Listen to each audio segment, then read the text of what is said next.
Romero, how you doing? I'm doing good, man. You? I'm doing okay. How's the off season looking so far for you? First week I took it fully off. I didn't do anything outside of eat and nap. Okay. Then I started getting back into it, putting in a little bit of work in the gym, going to play some futsal, just basic off-season stuff. Yeah, I think for everybody who's listening or even watching on YouTube now, Abraham and I, we worked together this season at Las Vegas Lights, LAFC, and we just finished the season. So I know people are like, wow, this is what an off-season looks like for a pro. No, but it's more so I think the first few weeks you're just kind of taking off because it was a pretty rigorous season. Yeah, it was a long season. It was probably one of the tougher seasons I've been a part of just because the travel. Yeah. Obviously, you had to bear with us. Yeah.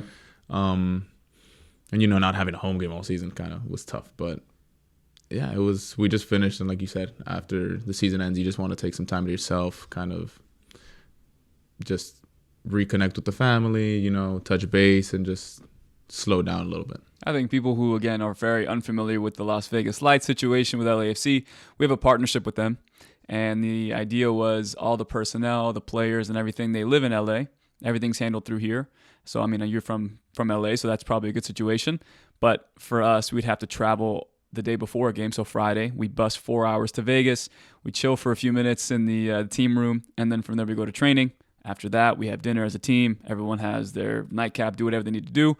The next day, wake up, team stuff, and then we have the game at 7. Finish the game, and as soon as the game is done, have a little quick dinner, and then bus straight back, get home at 3 in the morning. And this is every single week. And again, this is my second year doing it, so if I have back pain in a few years, sciatic, I don't know. I know where it's coming from. But as a player, did you know what you were getting yourself into? So I knew what I was getting myself into. They didn't not tell me. They told me that we were going to have a tough travel situation, that every weekend was going to be an away game. If I'm being quite honest, from what I was told and what I understood was that last year you guys took the bus and this year we were going to start flying. So it was going to be a 30-minute flight, 40-minute flight. They roped you in. So they lied. But yeah, it was an interesting season. Sleep schedule was fully off. The day after the game, you go to sleep Saturday morning, 3 a.m. Sunday morning, 3 a.m. You don't wake up until 2 in the afternoon. Yeah. Then you eat your first meal at 2, which is breakfast. You eat lunch, and then you're up the next morning until 1 because you fell asleep at 3 the next day. Yeah. But it was a learning experience for sure. Adversity was common throughout the whole season, and I think we did well with it for what we had. I think we did very well, like coaching staff and players. I think, again, our head coach was very no excuses, make sure everything is accounted for, and at the end of the day, no one's going to feel sorry for us. So pick your head up, go play, and then recover the way you need to. And I would say a lot of the young guys had to mature as well in the sense of their recovery and stuff like that. For us, though, you and I, it was our first time in a working environment, working together. I think I had heard your name over the past years, and I think we'll get into your past and all that. But I had heard about you. And then obviously, knowing that you were at Orange County and knowing the situation that was there where I think the German guy was there, he was the start of the majority of the season. I didn't know what we were getting. Where was your head at coming into this season? And again, with us in this partnership, not knowing, because we know we have the first team set up. So the situation with the third goalkeeper for the first team, how that was all going to be. So what was your mind at coming into the season? Well, just to touch on our head coach, Enrique, I think he actually did a really good job with that. Because I think that just translates to everything in life and football, and understanding that no one ever feels sorry for you. Yeah. Whatever you have and whatever you're given, you kind of just got to deal with it, and you got to play the hand you're dealt, and that's what we did. And coming into the season, I had a lot in mind, thinking, I was going to be the number 1 and I was going to play. And then in the beginning of the season, it didn't turn out to be that way. They told me. Sure, yeah. When he says you guys, I'm a part of that. Yeah, Omar's thrown in there. So, so I had an understanding that I was going to be playing the majority of the games, and I wasn't really informed that the third string from the first team was going to come down. So when I found that out, it was a little disappointing, but I think something that's been common in my professional career so far is whatever you're told, it usually doesn't work out that way. Yeah. So just kind of just roll with it, like roll with the punches and figure it out, and just go in and day out and just try to put in the work you have to put in. I think the day in and day out stuff is super important, because I think in the preseason, and I think a lot of older coaches who have had experience in the USL, the MLS, Premier League and stuff, they'll tell me, it's like, yeah, you can have all these plans, you can have all these ideas of you want to get the guys, you can get them better for sure, but honing in on the details the day before a game is maybe not the best use of your time, because you don't want to infiltrate the goalkeeper's mind and make them feel as though they're insecure about certain things just because as a coach you want to insert yourself. So I think early in the preseason, from a training perspective, I think it was still rather new for you and I in terms of just the way, how you want to be coached and the coaching points that I was trying to make, and on your end as well, of like, just trust me, dude. Like I know what I'm doing. So I think for us, from the working relationship, how did you feel going on? Give me your early, we talked about it before, but like your interpretation of me, and I'll give you the interpretation, but your first, introduction to each other. All right. So my introduction to you and how I saw you in the beginning, I was like, okay, I have a young goalkeeper coach. Also, I came in with the mentality, like, just try to be as open as possible as you can with everything, because I think that was something that I struggled with when I was younger. Just being very closed off and thinking I knew more. If the guy didn't have played in the Premier League for 10 years and has this extensive background, like, he doesn't know what he's talking about. Yeah. That's kind of the mentality I had when I was younger. And as I got older and talking to those guys at that level, and then talking to guys that didn't get to play at that level for X, Y, or Z, a lot of the time the guys that didn't get there or didn't have the possibility to do because of life, they know more than the guys that were actually playing there. Because I feel as if we were both to explain goalkeeping to someone, you would give a better, more precise explanation to a goalkeeper where he can understand it and apply it. Whereas I'm just like, I do it because it feels right. Like, it's just kind of second nature. Like, you feel it. You'll feel it, dude. That's how I'd explain it to someone, and it doesn't come across as very knowledgeable or smart. But yeah, first thing I thought when I saw you and I started working with you is like, okay, this guy's only 4, 5, 6 years older than I am. And as we trained and as we worked together, I saw you just speak about goalkeeping and express yourself until, like, hone in on little details and like things that I can apply in my game that would possibly make me better. And I kind of just like, oh wow, this guy really knows what he's talking about. So I was like, trust it. Whatever he tells you, just try to do it. And if it works, it works. If it doesn't, well, I guess it doesn't. Okay. And the first thing you tell me, I start trying to apply it. And it started to work. I was like, oh, okay, like I'm actually making more saves, taking a step back, because I was playing like really high for some reason in the beginning of the season. Then I was playing really low for shot stopping. And you told me just kind of find a nice in-between spot where you could cover. And when I did that, I was like, oh, wow, this is actually working. Let's see what else he has to say or what else he like thinks. And slowly throughout the season, you started like gaining my trust, and I was fully trusting in you. Even like on our last game, you'd yell from the sideline, like, do this. And I'd hear it. I'd be like, okay, yeah, that makes sense, because you're seeing it. And I trusted you to that point that I was like, yeah, he hasn't led me wrong yet. Yeah. We've had so many conversations off camera, so I wanted to kind of do this now and kind of like just share what I experienced this year. I think with you, the first few times that I worked with you, the mentality is, I don't want to say damaged goods, right? But like you think of, well, this guy's resume, you stack it up to somebody else, you're like, holy crap, why is this guy not where he should be based on the resume? And I'm thinking, okay, I'm getting this guy, and he's played a few games with Orange County last season. We don't know. Then first few sessions I get you, I was kind of just like, there's some habits there. I don't know if we can break them out of, but let's see what we can do. And then again, you were very like coachable. I never had a moment where I told you something and you were just kind of like, no, there's no way I'm doing that. It was always like, okay, can you explain to me why? Okay, and for me, it's you're put on the spot and trying to, again, like you're talking about breaking down the position as best you can. I'm trying my best to, I don't want to say sell myself, but like explain to you what I know. And as we progressed, I put training on such a pedestal. And I was like, if this person doesn't look good in training, how can I trust them in a game? And then there was moments in training where it was like, damn, okay, he's looking good. And then obviously we played you in the first game, and maybe if people don't remember, but like FC Tucson. And you had but like the first 60, 70 minutes, dude, your passing was ridiculous. Putting it on the front foot, putting it into space, putting it on the person's chest, putting it on their back foot, which I was like, wow, that's a skill I didn't think I needed to coach, but that's incredible. And then you make a save on a free kick that was top corner. And again, people who are listening, I'll probably put the video on top of this, but you made that, and I'm like, holy crap, I'm starting to become a believer. and you know, it's like I'm the impression, or the first impressions plus the resume plus what I'm seeing plus what I saw in training. And then obviously we remember what happens. The cross comes in, the lights may have been a little bit too low, they were flashing. I fully blame the lights. Fully blame those lights. You drop a cross and they score, and we lose the game. But I remember thinking, I'm like, damn, we got something here. And then I was worried, to me personally, was like, are we going to lose him after that mistake? What's going to happen? Because I didn't know you on a personal level just yet. And then it just started seeing, like, even after the game, you called the whole group in. And you were like, guys, like, I'm sorry I made the mistake. But at the same time, you guys all came to me, picked me up, rallied me. And I love you guys, and I appreciate you guys for that.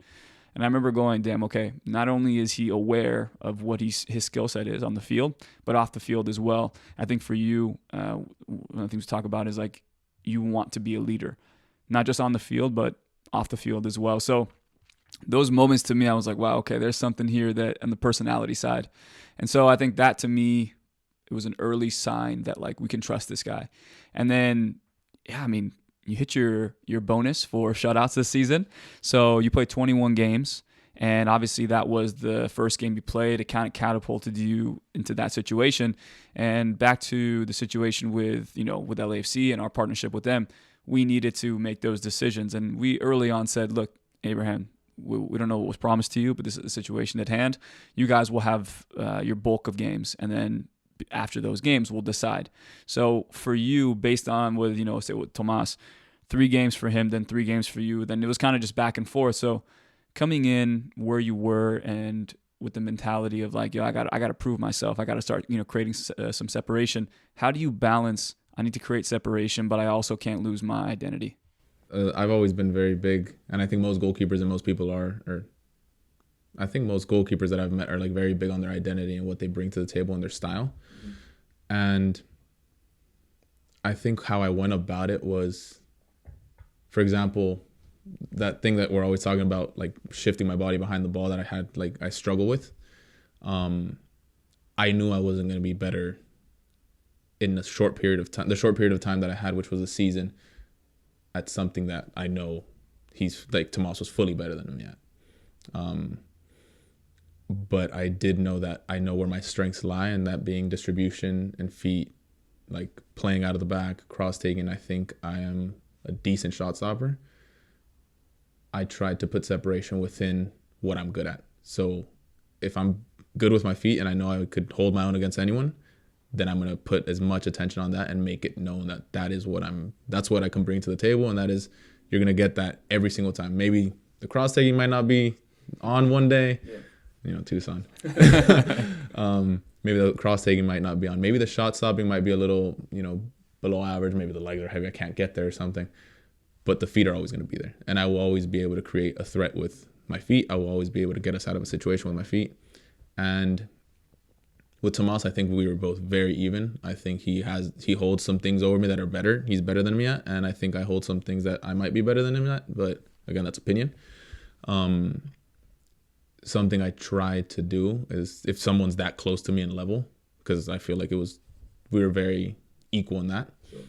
I try to bring in more personality. I try to bring in more of a presence, a leadership role, and kind of take care of the younger guys, protect the younger guys, help them, and try to build somewhat of a family within the team. Yeah.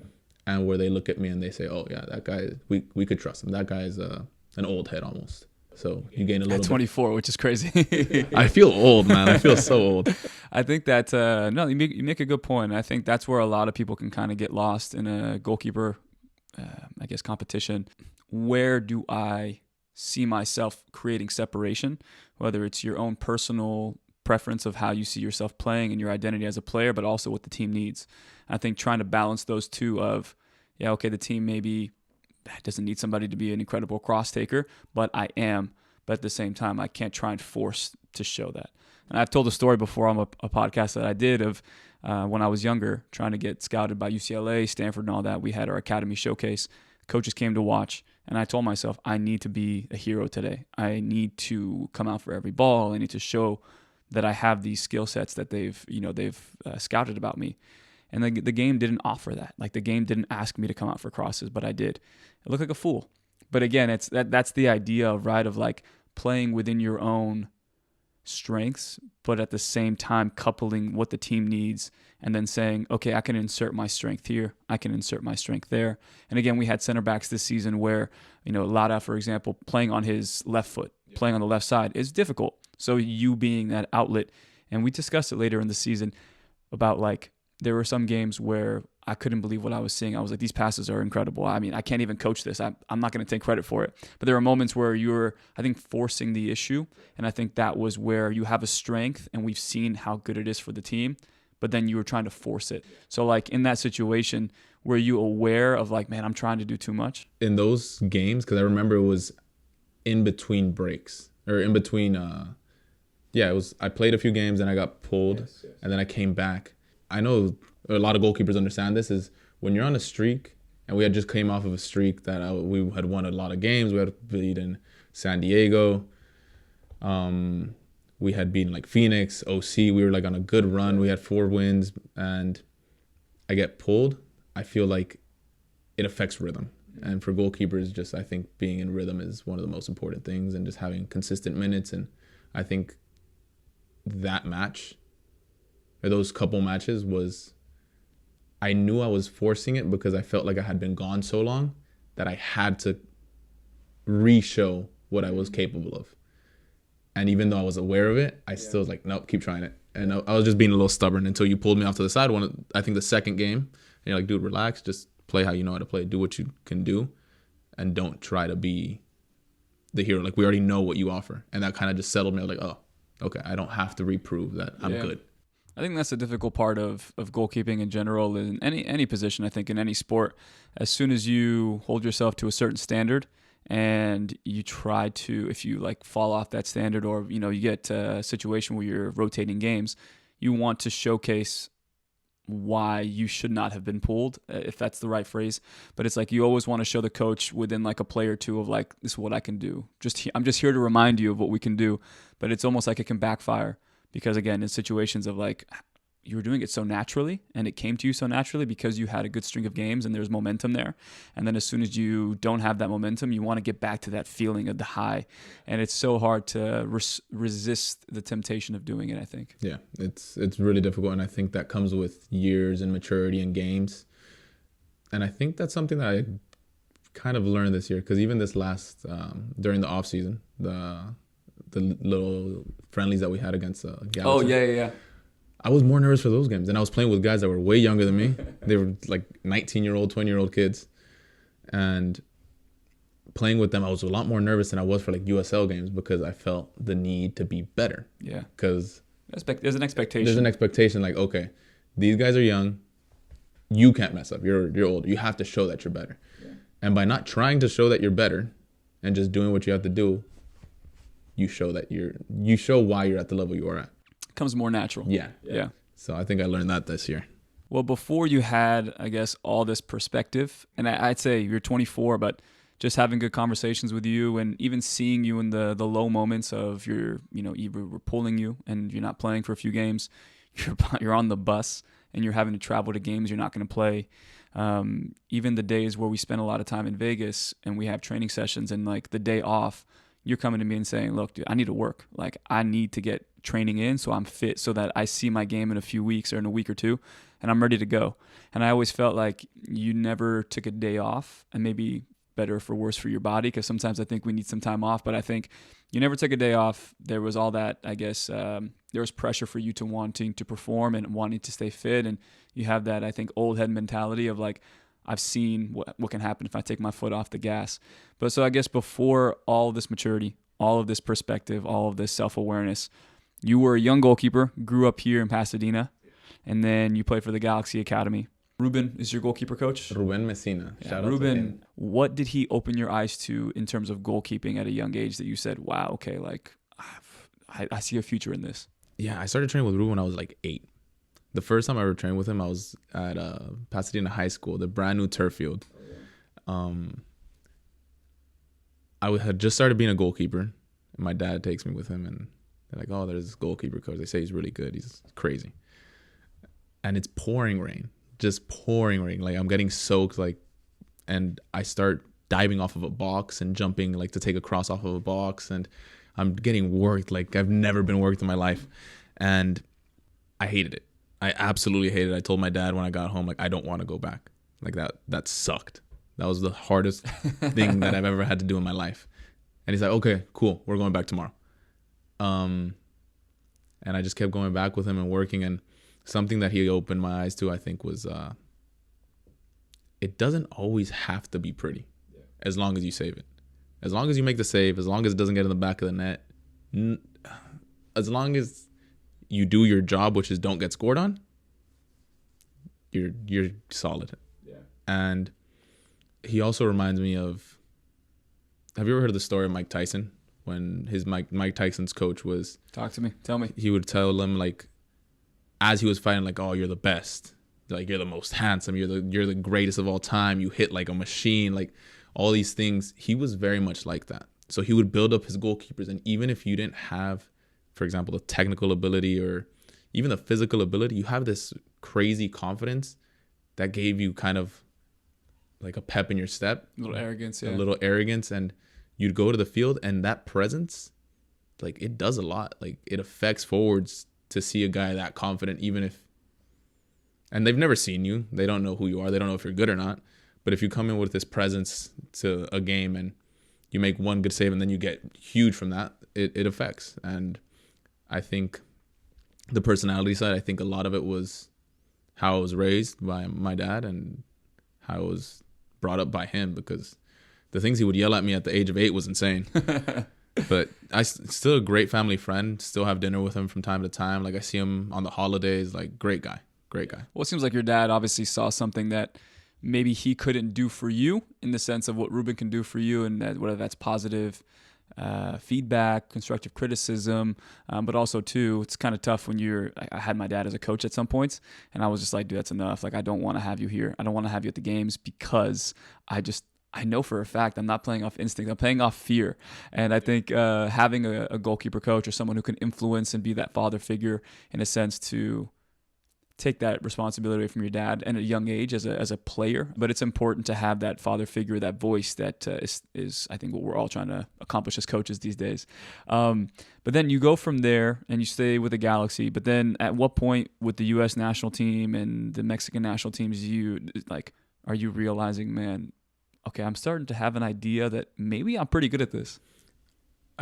Well, it was interesting because we were never like financially well off. Sure. By no means. We were kind of broke. So the whole ODP thing, I was never really able to do it because you have to pay for like the trip and this and that. And the one time I go to an ODP tryout, they just said, just go, dude. Like, what's the worst that can happen? They tell you that you have to pay to go on a trip or whatnot. I had gotten, you remember those like weekly or like, I think weekly or monthly, something like that, U.S. national team trainings that they'd invite a bunch of kids one night and yes, warm up. The academy, no? Yeah. Yeah, okay, I remember that. So I would start getting invited to those because you got invited due to recommendation from coaches. Mm-hmm. So I got recommended, they saw me, they liked me. And then I went to ODP. I did well. ODP said, you don't have to pay for the trip. Like, we'll cover you, don't worry. Like, we get it financially, not great. They take me, we play a kind of NorCal, SoCal, like a bunch of teams come to Oregon and we play a tournament kind of. Then a few players get selected for the MVP game. I get into the MVP game. I do very well, get called into the national team.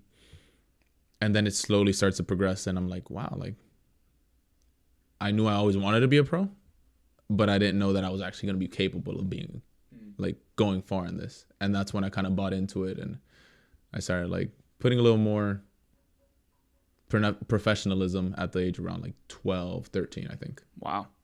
And would you say like ignorance is bliss at that age? You're just kind of like you're failing forward of like, no, I mean, no one's really putting that pressure on me right now. They're like slowly, they don't have any expectations. They're just saying, hey, this is an opportunity. Okay, we see you're good here, we're good here. Then as you're progressing level to level, maybe obviously more expectation, but from an early age, not having that expectation, just kind of just having fun with it. Do you feel like you miss that now a little bit, or like there were moments in your career where you're kind of like, man, I kind of wish I would have had more awareness at that young age to know what I was thinking so I can kind of like get into that mindset again?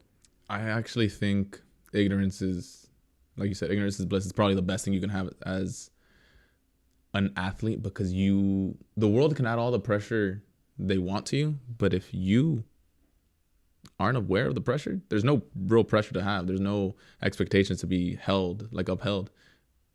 And it makes you play free. It makes you play relaxed. You perform better when you're in that state of mind of just like, I'm just here to have fun. I'm just here to play. Yeah. And I do wish I could sometimes go back into that mindset of being like, I'm here to play soccer. Carefree. I'm here to make a save. That's it. But then again, I would love to have the awareness that I have now at 24, at 16, 17, 18. If I had this awareness at 16, 17, I would have done things fully differently. Yeah. I would have made way different decisions. I would have had completely different friends. I would have paid a little more attention and to certain people that were trying to give me good advice. And at the time I thought, oh no, you're just trying to bring me down because you're criticizing me. It wasn't criticism that I didn't deserve. It was something that they were fully right about. And I was just too arrogant, I guess, or too ignorant to realize that people were trying to help me, and the people that I thought were trying to help me weren't really. Let me ask you this then. Because what was the arrogance because? What was the arrogance because? Yeah, like because of what? Like it was you're being presented these new opportunities. And obviously maybe Ruben gave you that idea of self-talk, and you're realizing, wow, how powerful it is. I think, I'm not trying to shoot my father in the foot, but I think it was my dad.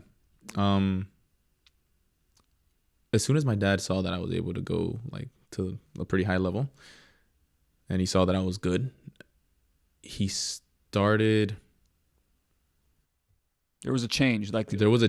He became more arrogant from what I had did as his son, because he was proud. He's just a proud dad, and he started to kind of like nudge me, like, yeah, you're better than these kids. Like, you're way better than all these kids. Like, you have to prove that, and you have to show that, and like walk with it. Like, you have to know it. There's no one that's better than you. Blah blah blah. And to a point, it's good to have the mentality, but in moderation. You can't be too confident where it's arrogant, and you can't be too humble where you get stepped on, So I think now I'm finding that balance of, I'm confident in my abilities and I know what I can do, but I'm also not so humble that I'll let people walk over me and step on me.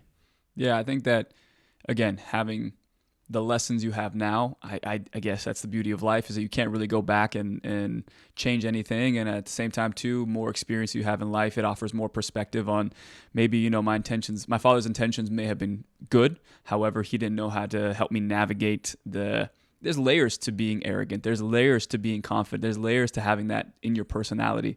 And I think when you present that, it's important to express and explain those layers of like, hey, there's good arrogance. However, once somebody or a superior or a coach tells you that you need to learn and listen, like this concept, you need to just drop your ego for a second, absorb it, filter what you like and what you don't like, and then progress.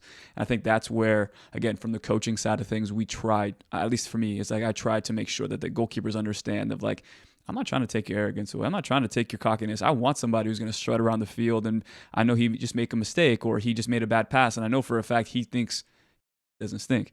You know what I mean? And I think this season was pretty funny. I was watching you, and I'm like, I don't have to say anything. Steven or Enrico will be like, do you think he should have played that pass? Just chill. Like, give it one more sequence. You'll see. I have no issues. But yeah, that was a few times this season. A few times, but no. But but I think that's where the trust develops. But obviously, your dad and people around you, they weren't wrong. Like, you were pretty freaking good. And I think I'm watching, and I think you downplayed this a lot. we've discussed the World Cup and the U17 World Cup in Chile, but like we didn't really get into it until, of course, coming into the podcast. I did my research. I watched every game, and you were pretty damn good.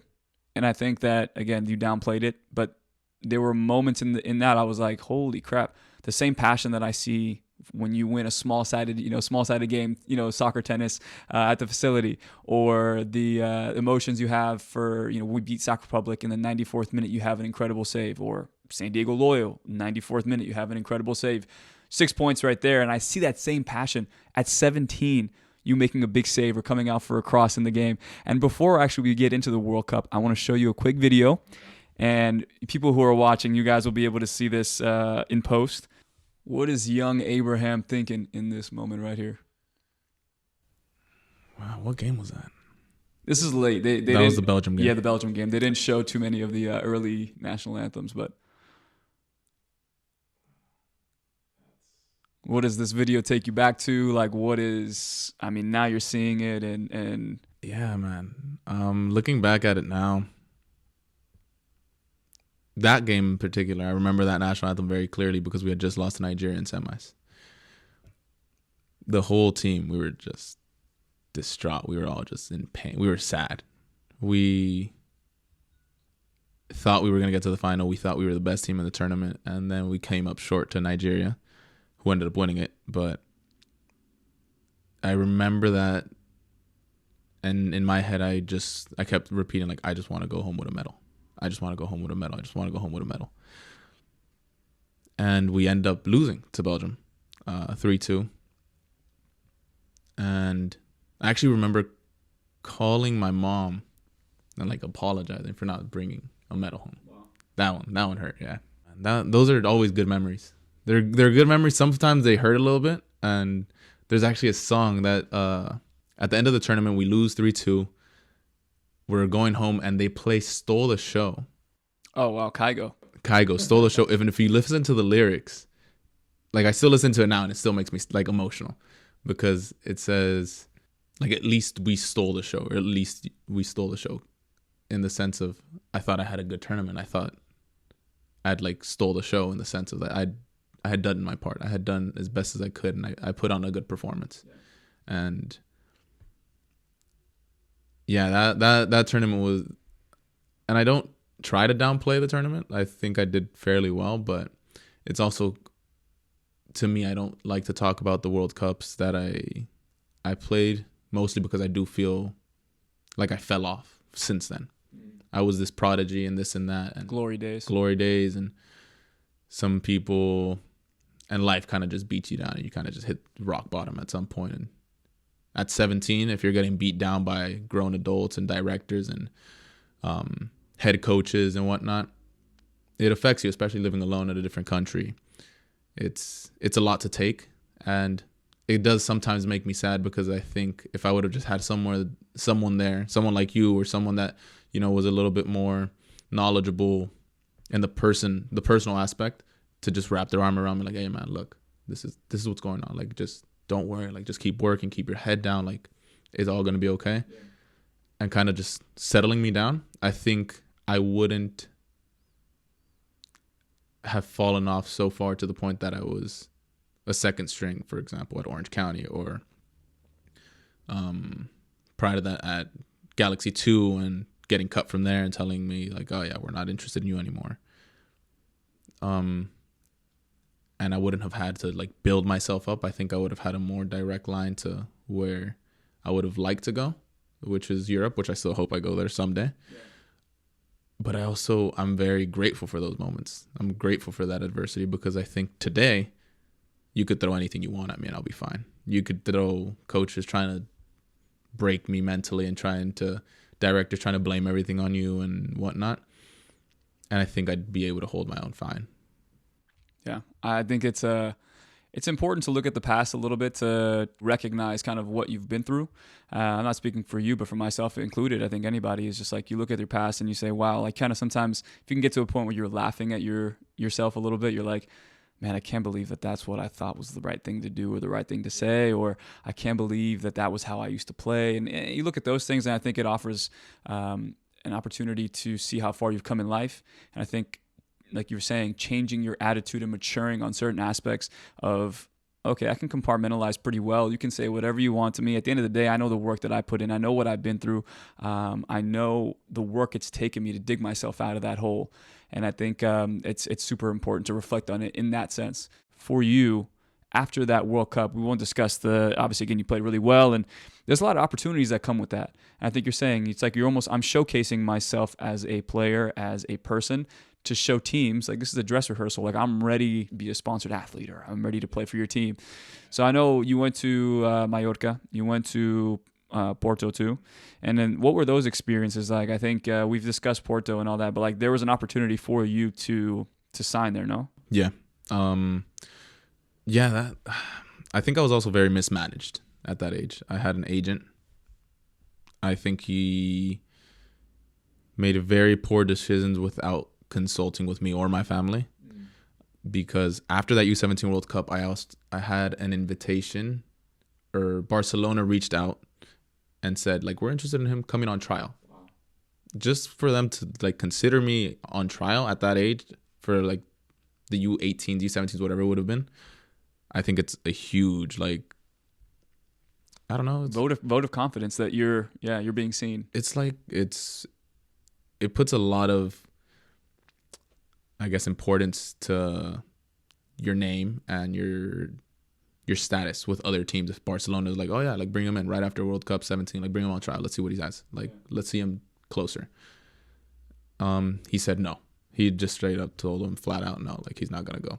And then I find out about this after Mallorca, after Porto, and I was also supposed to go to Villarreal for a trial, and he also said no, because in his eyes, you're never gonna start at Barcelona. You're never going to start at Villarreal. You're never going to break through the first team, so it's pointless. We need to go to some place where you're going to play. But if you go to the Barcelona Academy at 17, you get to their second team. You don't break through the first team, because at the time it was Valdez, I think, and Ter Stegen, and all, like, these Claudio Bravo, like, these fantastic goalkeepers. And like, yeah, maybe I won't break through. Maybe I can't break through through the academy, but I can go to another club after playing at La Masia and be like, yeah, I played at Barcelona. Yeah. Just saying, oh, I played at Barcelona's academy youth level, like, you get a little bit more respect from other clubs, and other clubs take you more seriously. So that didn't happen. I went to Mallorca. I played. They wanted to offer me a contract. They said, okay, play this last friendly. I play a friendly. I don't do that well. I pulled out some brand new boots that game to play, because my boots had ripped the day prior, and they were just these big, chunky, ugly boots. And I didn't play well in them, and it was bad. Like, it was very bad. So I take off these boots, and I get to go back into the locker, and I toss them on the floor. Like, hey, whoever wants those boots, take them. I'm never going to see those boots again in my life. And then my agent the next day comes and is like, dude, like, they want us to offer you a contract, but with way less money, almost half. I'm like, why? Like, oh, one of the goalkeepers or one of the kids in the locker, when you went in and tossed your shoes, said that you threw your shoes and you caused a scene, and you threw your shoes against the wall, and you were just theatrical. And I was like, that wasn't the case at all. I was not theatrical. I tossed them in the middle of the room. I told them, if you guys want the boots, take the boots. I'm not going to use them. And I just left. But I wasn't anywhere near what they're trying to make me seem. So after that, you're not controlling the narrative anymore. Somebody else is speaking on your behalf, and it's not great. So I leave Mallorca, and I'm like, all right, well, maybe Porto, maybe that'll go better. And in Porto, I think I went on trial, but when I went on trial, it was kind of just like, oh yeah, just let the kid train. It wasn't like they wanted me there. I was tolerated, not wanted. So I was just like, that's not great. And I showed pretty well, to the point that they moved me up to like the U20s or something. It was like an age group above me. It then so happened that it wasn't the right fit. They said, yeah, at the end of the day, yeah, we don't really want you. Like, thanks though. Like, thanks for the trial. Thanks for coming out, blah, blah. Like, all right, cool. And then I was supposed to go back to Villarreal on trial, and Villarreal found out that I had gone to Porto and Mallorca before them instead of straight to them. And they're like, oh, we're Villarreal. You're not going to have us as your third option. And they told us, don't come. Wow. So after that, I flew back to LA, and I just didn't have a team. Then Pachuca called and said, like, hey, like, would you like to come out? Like, we'll offer you a contract. You don't have to come on trial. Like, we'll just come out, check out the facility, see if you like it. I went there, and I think now, looking back at it, this is all in a span of a month, maybe. Looking back at it, I wish I would have been more patient and not just signed straight away with Pachuca for what they offered. Which was, yeah, it was good, but I just don't think it was the best decision for my growth. And obviously, clubs sell you things that don't exist sometimes. In the pro world, you know, they make promises, they say things that aren't really true. I'm not saying all teams and all people, but a lot of the time they sell you things that don't ever really happen. And I think that was the case with Pachuca. They sold some things, they told me some things that I was like, oh, that makes this enticing. Like, I'd love to be here then. And I would come, and they never really happened. We see you as somebody who can compete for the number 1 spot. Is that kind of how they sold it to you? Yeah, they kind of sold it to me like, oh yeah, like we'd like to develop you in the U20s a little bit more, and I think you're ready to debut within the year. And then the year's up. I'm like, oh, I think you're ready to debut within 6 months, and then no, and then 6 months, and then no, and it just wasn't good. They kept doing that and pushing me back, and I got frustrated also because at the moment in time, the goalkeeper coach that was there, all due respect to him, like, cool, different coach for sure. He had his favorites from the first team. He protected his guys. He just didn't really take to me. He wasn't a huge fan of mine.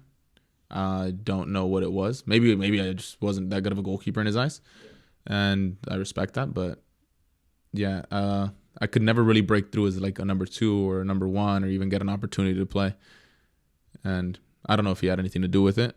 Sometimes I think he did, but at the end of the day, I don't really know. It's tough. Again, when I hear these stories, I reflect on it as myself as a coach, and I think that no matter for me at least, like no matter your perspective and your perception on the person that you're dealing with, I think the best thing you can do is say, okay, what can I do maybe to get to their heart a little bit, or video, whatever I can do to create a process to get the best out of this person. Let's go for it.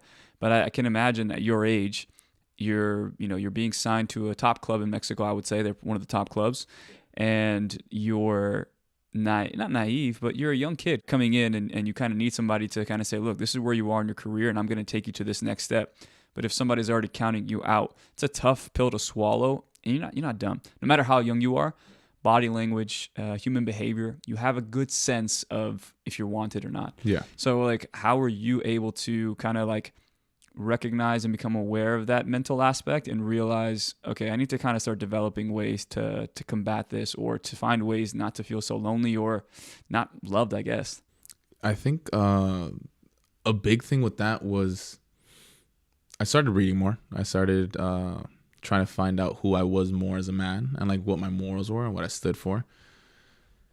And finding that out, I think, helped me reflect on past things and learn from it. Finding out what I want to be like, who I want to be, how I want to present myself to the world. Discovering what it is to, I think, in my eyes, be a man. Figuring that out, having to figure that out, I think, at a younger age was what helped me combat that loneliness, because I did feel very lonely in Mexico. I had my own place, had my own car. I'm 17. I'm living in a house by myself. 3 beds. Like, it's just like, there's no point. Yeah. You wake up and the house actually feels cold because there's just no one in there. It's just freezing and you're by yourself. So now at, I think 21, 22, 23, 24, I found out who I am. And that's why now I enjoy being alone. Now I enjoy my alone time and being like out at a golf course playing, or being at home by myself, drinking some coffee, reading a book. I think being okay and loving yourself individually and being okay with the person you are is what keeps you from being lonely, because at the end of the day, you're born alone and you die alone. Yeah. And if you're not okay with yourself, there's always going to be a void inside of you. You're always going to feel like there's something off or there's something missing, and you try to fill it with, be working out, be drugs, be alcohol, be girlfriends, be whatever. You're always just trying to fill a void, and it's never going to get filled until you're okay with yourself. It's tough too, because you expect people who are in charge of taking care of you, whether it's a coach, whether it's a director, whether it's a general manager, and it's those people who I think are supposed to help you navigate those emotions that you're feeling, of like, hey man, I know you're not playing. However, let's have this conversation of let's get you a good gym routine. Let's get you things that can kind of take your mind off not playing. So obviously now you're saying you're kind of having to discover those things on your own. Do you feel, let's kind of fast forward to now, I would say in Las Vegas, and I know there's been moments where some of the young guys, you and I had conversations, and you're like, man, they don't want it. They just don't want. They don't. Do you feel like there has been a more, not incentive, but like you're trying to convey the urgency to those guys of like, I've been in your shoes where I have a 2-year, 3-year contract and I'm on year 1 of that contract. And by year 3, if you're not performing and showing results, the stuff you guys are doing now, you can't get away with. Like, have you been feeling that urgency to kind of express that and that kind of where your frustrations lie sometimes with the young guys? Yeah, dude, there's so much talent. There's so much talent with some of these kids on that team. And like, I think Jaime, I think Christian, I think Tony, those kids are absolute ballers, like absolute ballers with so much potential. And I feel like finding a balance of portraying, like, okay, like telling them, like, there has to be some sort of urgency with your game. But at the same time, like, each player is different, So I could dig into one of them and he can respond well. And I could dig into the next guy and he doesn't respond well. And it's something I do want to help. I like helping younger guys. I like teaching them or just like sharing, even if it's not teaching, just having a conversation with them and telling, like, look, this was my experience. Maybe you can learn something from it. Don't do the same dumb things I did. And knowing what guys to like wrap your arm around and take care of a little bit more and what guys you have to dig into so they respond. It's something that I try to do because there's so much potential with those kids. There's so much talent that they have and they're just so versatile. And like Tony, I think Tony's fantastic. Tony Leon's just a baller. He is a freak of nature for a kid. He's a grown man child. He is. He's built like a freight train. He's fast. He's strong. He's technical. He has presence and personality. Sometimes a little too much personality. Nah, he's a fantastic player. And Christian, same thing, Such good players that I don't want them to have to deal with what I dealt with. I don't want them to have to deal with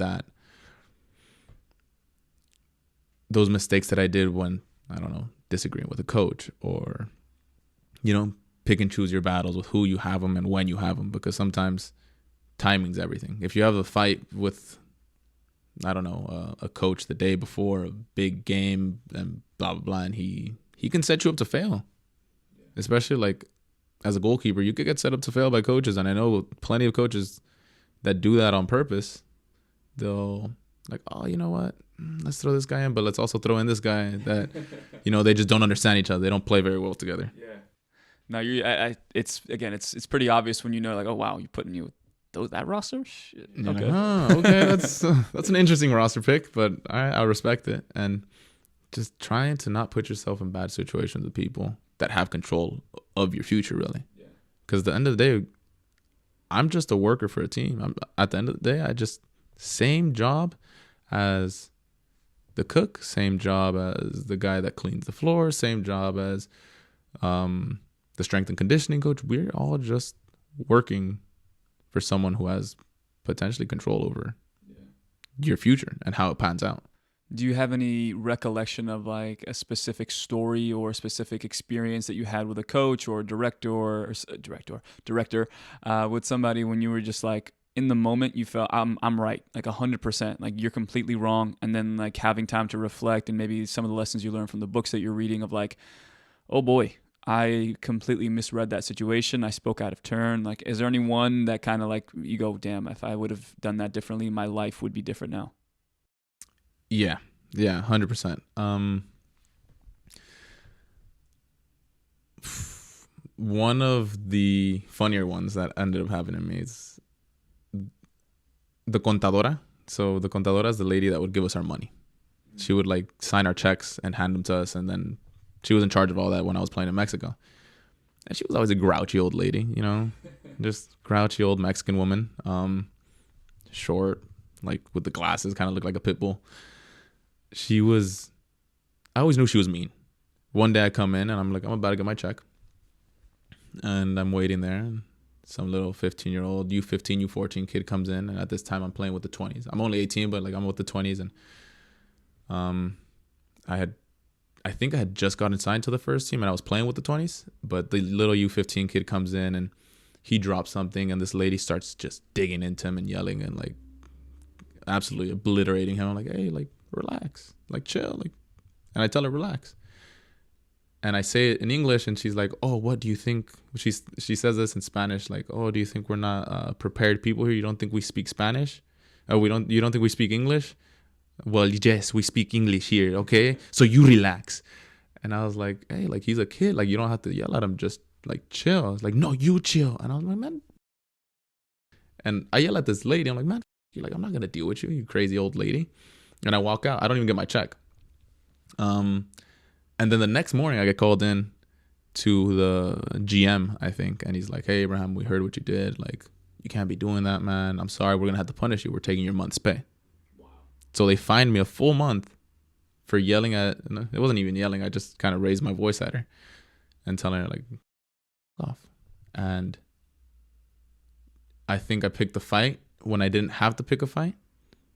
I could have told the kid like, it's fine. She's just grouchy and just let it be. Like, don't start anything. And I didn't pick my battle correctly. And I lost a whole month's pay for really nothing because could have been avoided. It could have been avoided. Yeah. And I could have had a whole month's pay instead of having to chip into the savings. You know, it's just learning when to talk is a big thing. I feel like we're not taught as athletes. Was that one of the moments where you started feeling that the organization and people were seeing you differently, or was that still like a minor infraction and you were kind of just like, okay, it is what it is, I'm sorry, and you paid your dues and that's it? Or did you feel like people around the club were like, okay, this is okay, we're starting to see something here that we're not really a fan of, and they started digging their heels in a little bit more on the narrative that was from that, I guess? Yeah. So I think it started off with a little bit of that, and I've always been a person, or I think before I had a way shorter fuse. I'd get upset and I get mad and I just have a very, very short fuse. So that happened, and I feel like that changed a little bit of the perspective of the club with me. And they probably, with good reason, it's like it's a young kid. He has to learn to be more respectful, this and that. But not one of them ever came to me face to face. And these are grown men that were managing me. None of them ever came face to face to me and told me like, hey, look, this is what you're doing wrong. There was no bluntness. There was always like, no, you're doing okay. You're doing okay. And they just kind of like move around it, and no one wanted to be direct. And if someone would have just been direct and told me like, hey, look, dude, like I'm coming to you, like, because I care about you. Stop acting like this. This isn't okay. You have to realize this, and this. And they would have helped me instead of just brushed it off and like slowly beat me down mentally. I don't think I would have been a bad kid. Like at the end of the day, we all just want to be good. Of course. No one's born and wants to be a bad person or wants to be annoying or wants to be difficult. And just learning how to manage those people when they're going through a hard time or they're going through their teens and there's a bunch of testosterone and puberty and like just all this stuff, it's something that I wish someone would have had a little bit more intelligence or would have handled it a little bit better, because you can't expect much from a 17-year-old kid when you're giving him that amount of money with that amount of freedom, and he doesn't see his parents more than once a year. They don't take in. I don't think they took into consideration all of the other factors, and I think it's gonna be a tough question for you to answer. Okay. But do you feel that your play as a goalkeeper at that time warranted them to continue to invest in you on a human level, on a personal level, for them to say, you know what, this guy is good enough, he's playing well enough, we see something in him that he can be the number one, or we can sell this guy for a good amount of money, that it's worth it for us to step in and start giving him advice on life and on, hey, fix your character? I think when it started happening, I think I was I think they should have. I think I was playing fairly well. I think I was showing that at 17, 18, I was very good, because I still got called into the national team. I still kept playing. I still kept performing there. I still got to play a U20 World Cup while I was with Pachuca. I got signed to the first team after like 6-7 months. Like I had shown that I had a very good level. I was just a little, I was a little bit of a pit bull. I was a little bit of bark. Like I would bite. I was on edge because living alone, you're just on edge. You're kind of like in defense mode all the time. And I guess they might have not seen it that way. Maybe they saw like, yeah, you know what? He's a little bit too much to handle for what he's providing or what he's showing. But I guess I'll never really know that. But it's something that I would have liked, like alternate universes and whatnot. Like I would like to think, or I would like to be able to see that alternate universe. Like if someone would have come to me, if someone would have been like a fatherly figure while I was there, and see what would have happened there. Like if they would have been able to debut me and they would have been able to sell me to Europe like they did a few players, or, it would have been cool to see. Yeah. Have you made peace with that? Okay, there's no way I can find that alternate reality of what my life could have been had I received the proper guidance. Have you come to peace with that? Yeah, I came to peace with that. I think, like a couple years ago. I found myself as, like I said, a man, as a father, as not a father. I do not have a kid. I have a girlfriend, but I don't have a kid. Like as a brother, as a sibling, as a son. I found where I stand. I'm very happy with who I am and how I treat the people around me. So yeah, I came to grips with it, and I'm actually very happy of where I am in life now because I got to play with Las Vegas. I got to do well this season. I have some options to continue my career, and I couldn't say this exact same thing at this time last year. Yeah. I didn't have an option. I was thinking of retiring. I was working in construction. Like it wasn't as nice as it is now, and I also enjoy it because it's been a cool ride. Like I can't complain about anything. I've had such cool experiences at 24, and I've seen so many places and played against so many good players. The retiring one, I think, I heard it on the podcast that you were on, and hearing it for the first time was something that was really brand new to me. And it was just such a shock, I think, because I'm watching you play and I'm seeing, like I've told Mitch, who's our general manager for the Las Vegas Lights, I've come to him and I said, the best thing you could have ever done, the best thing you've ever done as a manager is to bring Abraham here. And he's like, okay, but like, why do you say that? I'm like, just have you seen him play? Because, obviously we got you in a situation where we were just kind of like, okay, we're going to figure out the situation here with him and we're going to do our best with him and see what happens. And obviously your track record and the experiences. And then again, just like maybe just recognizing there's no way somebody gets these experiences for no reason. Playing all around the world and having experiences like that. And he's fallen to us at 24. There's something there that's missing.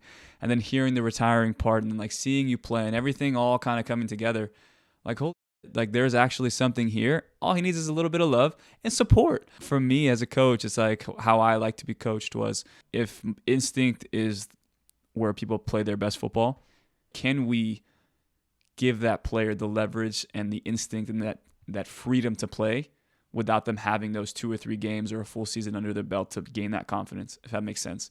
And I was like, I needed to be a believer, and you made me believe.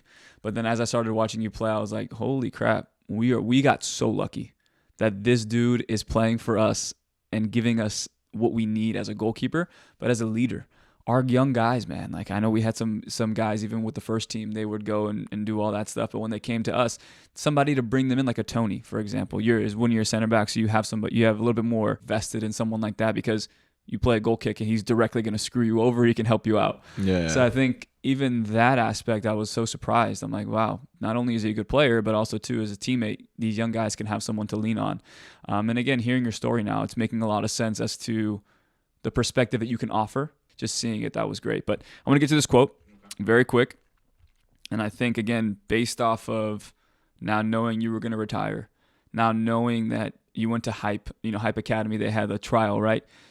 Putting yourself low enough on your ego to say, screw this, I'm just trying to play. Forget that, man. I'm just going to show up, and if it works out, it works out. And I think this quote to me was great. It says, people overestimate what they can do in a year, but underestimate what they can do in a decade. How do you feel on that, reflecting on your life and reflecting on everything? So I've heard the quote before, and it just makes me, it's kind of something that I've lived, I guess, indirectly this whole year. I didn't think of the end of the year. I didn't think of the championship. I didn't think of playing well week in, week out, or see what I had. I kind of took away all expectations and went at it day by day. And I said, every day, I'm going to try to give the absolute best or the absolute most of myself to this game, because I'm playing now on a 1-year deal and I don't have any options. I don't have anything else lined up for me. And if this, at 24, if I fail here, I'm done. Like, there's no recovering after 24, having a USL, contract prior, not starting, coming here, not starting. If I don't prove myself now, my career is done, and I will be done, and that's it. So just do every single day whatever you can. And if you lay every single day a little bit, it'll grow. It'll just slowly grow. And next thing you know, you're like, wow, I built this amazing season off of just day in and day out and not looking forward, just putting your head down and working. It just reminds me of, because I've been a pro now for 7 years, which is a lot to think about, because I became a pro when I was 17 and now I'm 24. So I've been a pro for 7 years, and in those 7 years, I've done so much, but I feel like I've done nothing at the same time. Those first few years with the national team, those first few years in Mexico, where I was kind of in the spotlight and the limelight, you feel like you're doing so much and you feel like everything's passing so quickly. And it does pass quickly, because now I'm here at 24 and I'm like, wow, I've been able to travel to 50 plus countries. I've been able to play against some of the best top talent in the world. And it wasn't over a course of a year. It was a course of now 7 years as a pro. And in my head, I was like, oh, that happened so fast. To me, that feels like it happened in a year. And it didn't. It's something that I'm proud to say that I've lived, even though maybe I'm not where I wish I would have been at this age. Yeah. I'm still very happy because I've met some really cool people along the way. Maybe this is a reach, a little bit of a stretch, but I think you picking goalkeeping, and with everyone saying, aging like fine wine, and goalkeepers become better and better with experience, and you'll hit your peak until you're 32, 33. With your experiences and everything you just shared there, I think you are in a good position now. You've played yourself into a good position. If things continue to go the way that they are, and you have this mentality where nothing can shake me, and you guys can yell at me, you guys can say I had a poor performance, but at the end of the day, I've already developed the skill set to combat that and get myself up for any game, for any moment. I think because you are a goalkeeper and because we have long shelf life, I want to encourage you. Keep playing as long as possible, because you are influencing a lot of young kids, and I hope with your story here, you're influencing a lot of young players. But I think you have so much to offer in terms of like how you see the game, how you see the world, and you're very well educated. I would say you articulate your thoughts very well, and I think you do, and I think that's a very good skill set, and somebody would be foolish to not have you in their locker room. So I'm hoping the next steps you take are stuff that's going to make you happy in life. It's going to give you the proper challenge, because I think you've learned so much already that I want to see you at that next level to continue to challenge yourself. I want to leave you on one thing. You can express it however you want, but everything you've learned, everything that you've experienced, if you can, to young players who are listening, maybe they don't have the experiences that you have. They're not going into World Cups, but they're trying to get to that next level. Maybe let's do two things. One, as a player, okay. Things that you learn tactically, technically, that you say you guys like, these are very, very important things that coaches will look for, and maybe they're overlooking in their training habits or their off the field stuff. And then also too, from the self-awareness side, how through your lessons, how can you give them just kind of like something to hone in on from self-awareness? Okay. As a soccer player, as a goalkeeper, I think something that we overlook all the time is just the foundation, just the basics. Especially as you get older and as you get to the next level, you forget the basics. You forget, like, okay, let's just be safe. Let's be clean. Let's be consistent, because consistency gives you a career in goalkeeping. So if you can focus on, and your strengths, and just be good at those consistently, and you don't have to be a 10, you don't have to be Casillas in his prime. You don't have to be Ter Stegen and Neuer in their prime. You just have to be consistently good and deliver the same package every single game, week in and week out. And sometimes you give them a 10. Sometimes you give them a 7. Sometimes you give them an 8. But you never drop below that bar that they know you can give them. I think that's the most important thing, because then coaching staffs will start to trust you, and teammates will start to trust you. And if you're trusted by your teammates, for some reason, when I'm trusted by my teammates, I play better because I know that they believe in me, and it's not just myself that's believing in me. It gives you some sort of energy, I guess. Yeah. So just being as consistent as you can be with your foundation, with your basics. I think that's the most important thing for goalkeepers at a young age, and I think at any age, really. And self-awareness, to put it short and sweet, just don't have an ego. Check your ego at the door. You're not better than anyone. You're not smarter than anyone. And you don't deserve anything more than anyone else does. If you go in to life like that and you just realize my hard work will show, my ego doesn't gain me anything. Having ego and being arrogant won't gain you anything. And people don't really want to help when you're filled with that kind of energy and that kind of, I guess, entitlement. Because I feel like entitlement's a very big thing within athletes. Like, you think you deserve more than you do. And reality is, whatever you've been through, other players have also been through it. And some people have been through a lot worse. So just being humble enough to take criticism and open enough to try to apply it, it'll take you a lot further, a lot faster, and with a lot more support. Slowly is the fastest way to get to where you want to go. Slowly is the fastest way to get to where you want to go. Exactly. Yeah. Well, Abe, I do appreciate it. And I mean, I wanted to have you on for a while. Share a lot of good memories. Hopefully there's more to come in the future. Hopefully, with your off-season stuff, things, start to kind of work out for you. But thank you very much. And hopefully we can have you on again in the future and look at this stuff and say, damn, that's where I was at 24. I can't believe I'm 27 now. This is where I'm at. And I do think Europe, I do think sky's the limit. Just keep on trusting, and everything you just said on this podcast, just keep on remembering it. And I think that's going to be your staple. It's going to be, you talk about technical foundation. I think this is life foundation for you. And I think your story hopefully reaches a lot of young kids, because it helps them realize, I'm 16, 17. I just got signed maybe to a homegrown, or I just got signed, or I made varsity, right? Like I made it. And now there's that entitlement. Don't have that. But a skill set that I will say to finish everything off is find a way to balance your ego with a sense of student mindset. Like, I don't know anything. The smartest person in the room is the person who knows they know nothing. So realize I'm good, I'm legit. However, I need to be a student. And the way you're a student is by leaving your ego at the door. So, Abraham, thank you so much. I appreciate it. Thank you for having me, man. And we'll talk soon. See you guys.